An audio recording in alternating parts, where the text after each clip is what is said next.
Hello students. तो देखिए 10th class में हम ट्रायंगल चैप्टर पढ़ रहे थे। फर्स्ट एक्सरसाइज में मैंने आपको 4 थ्योरम बताई थी। उसके बाद हम पढ़ेंगे criteria for similarity of triangle. देखिए क्राइटेरिया के बारे में आपको पहले ही बताया था मैंने कि सिमिलर होने के 2 क्राइटेरिया हैं आपके। पहला कि दो अगर ट्राइंगल्स हैं आपके पास सिमिलर होंगे कब, जब their corresponding angles are equal, and second है आपका their corresponding sides are proportional और इन द सेम रेशियो। ठीक है, जैसे कि आपके पास ए बी सी और डी ई एफ 2 ट्राइंगल हैं, तो ये होता है साइन आपका सिमिलरिटी का। ठीक है, तो ये सिमिलर जब होंगे जब ए इक्वल टू डी, यानी एक ट्राइंगल का एंगल ए दूसरे ट्राइंगल के एंगल डी के इक्वल हो। जैसे कि मान लीजिए दो आपने ट्राइंगल बना दिए इस टाइप से,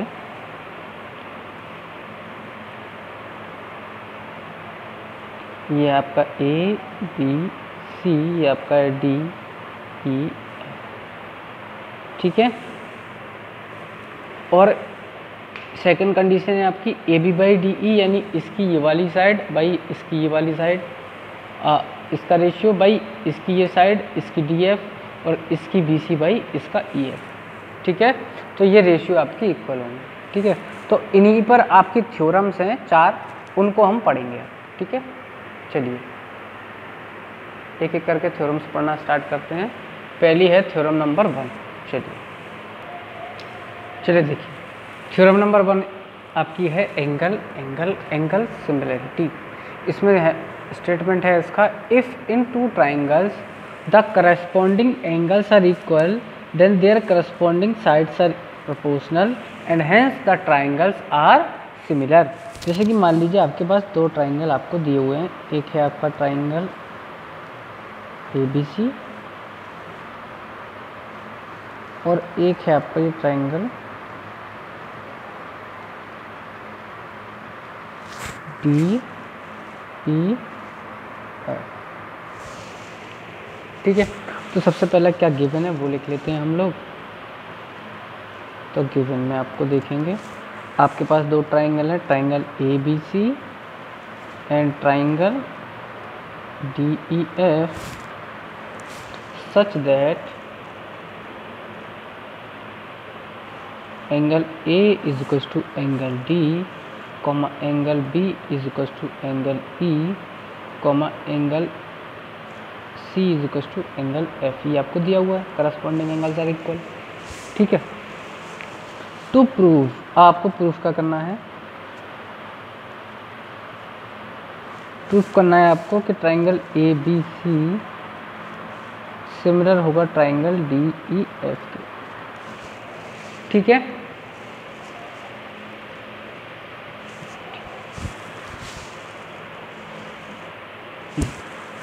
अब इसमें हम करेंगे कंस्ट्रक्शन। ये आपका आ गया कंस्ट्रक्शन। कंस्ट्रक्शन में हम क्या करेंगे कि आपको कट करना है डीपी, डीपी यानी यहाँ से कट करना है आपको इक्वल टू ए बी। किसके इक्वल कट करना है आपको, equal to A B, and D Q is equal to A C. क्या मतलब हुआ उसका, यानी कि ए बी की इक्वल आपको इस लाइन में से यहाँ पर एक सेगमेंट कट करना है इतना, और ए सी की इक्वल आपको यहाँ पर सेगमेंट कट करना है डी क्यू। यानी कि हम ये कह सकते हैं कि डी पी इक्वल होगा ए क्यू के, एंड डी क्यू जो होगा इक्वल ए सी के। ठीक है, पी पर और क्यू पर, और हम ज्वाइन कर देंगे, ज्वाइन पी क्यू। ठीक है, यहाँ लिख सकते हैं आप कट एंड। ठीक है, चलिए अब हम आते हैं प्रूफ पर। देखिए प्रूफ में आपको क्या करना है, सबसे पहले आपके पास 2 ट्राइंगल है तो इन्हीं से बात करेंगे। In triangle A B C and triangle D P Q. ठीक है, अब देखिए आपको क्या क्या मिला है इसमें। एक तो है आपके पास सॉरी यहाँ पे ए क्यू नहीं आएगा, ए बी आएगा। A B equals D P and A C equals D Q. और ये कैसे हैं? By construction. ये तो आपने कंस्ट्रक्शन से इक्वल कर लिया, कंस्ट्रक्शन, ठीक है। अच्छा, एक चीज़ आपको दी हुई है कि angle A is equal to angle D, ये आपको क्या है? गिवन है। तो अब अगर दोनों ट्राइंगल्स को देखेंगे कि ये वाली साइड इसकी इक्वल, ये वाली साइड इसकी इक्वल, इन दोनों के बीच का एंगल इक्वल, तो bye S A S congruency ये आपके दोनों ट्राइंगल कैसे हो जाएंगे? कॉन्ग्रुएंस, यानी कि angle A B C congruent triangle D P Q, ठीक है। क्या लिख देंगे यहाँ पे? By S A S congruence, short में लिख दिया है मैंने, ठीक है। चलिए, तो अगर ये दोनों कॉन्ग्रुएंट हो गए तो इसका मतलब क्या है कि इनके सारे एंगल एक ट्राइंगल के सारे एंगल दूसरे ट्राइंगल के करस्पॉन्डिंग एंगल के इक्वल हो जाएगा। यानी कि हम ये बोल सकते हैं कि एंगल बी जो है एंगल पी के इक्वल हो जाएगा और एंगल सी जो है आपका क्यू के इक्वल हो जाएगा। पर अब आराम से काम चलने दो भी, एंगल बी इक्वल हो जाएगा एंगल पी की, यानी ये वाला एंगल इस एंगल के इक्वल हो जाएगा।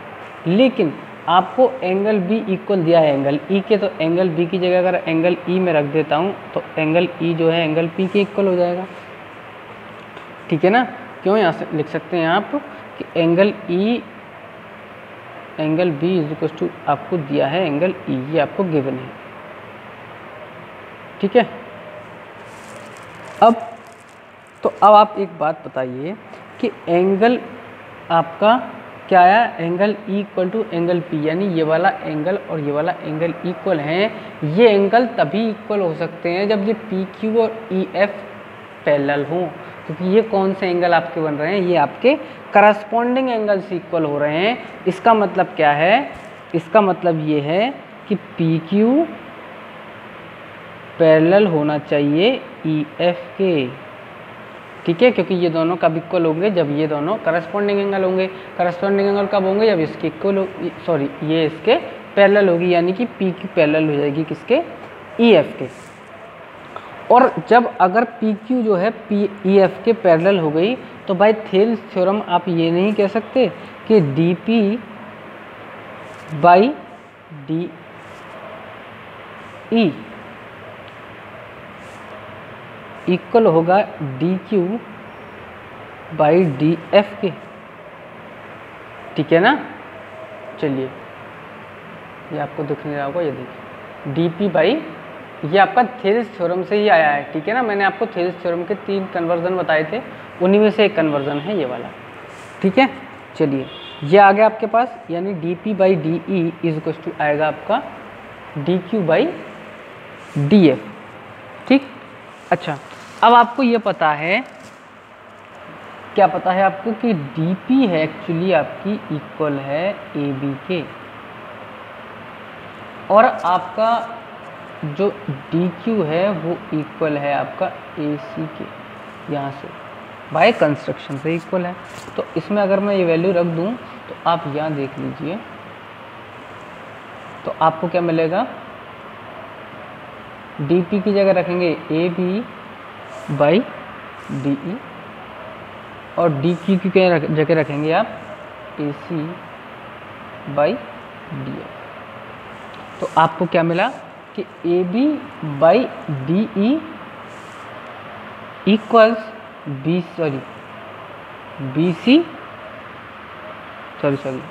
ए सी बाई डी एफ। देखिए A B by D E is equal to A C by D F. अब इसी टाइप से आप सिमिलरली ये भी प्रूफ कर सकते हैं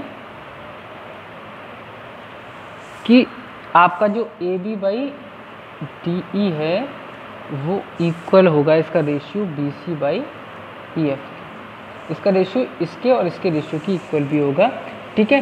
तो आप बोल सकते हैं and hence and A B by D E equal A C by D F, और इक्वल किसके होगा? B C by E F. यानी कि तीनों करस्पॉन्डिंग साइड्स के रेशियो आपके कैसे आ गए, इक्वल आ गए। यानी कि आपको ये तो दिया ही हुआ था, ये आपने निकाल लिया, तो इसका मतलब क्या है, दोनों आपकी कंडीशन फिल होती हैं। तो and hence triangle A B C corresponding होगा ट्राइंगल डी ई एफ के। क्यों? क्योंकि ये दोनों ही क्राइटेरिया आपके सिमिलर ट्राइंगल को प्रूव करते हैं। ठीक है, तो देखिए ये आप इसको नोट भी कर सकते हैं, वैसे आपकी बुक में भी दिया है, मैंने आपको समझा दिया है। ठीक है, चलिए नेक्स्ट करते हैं अब।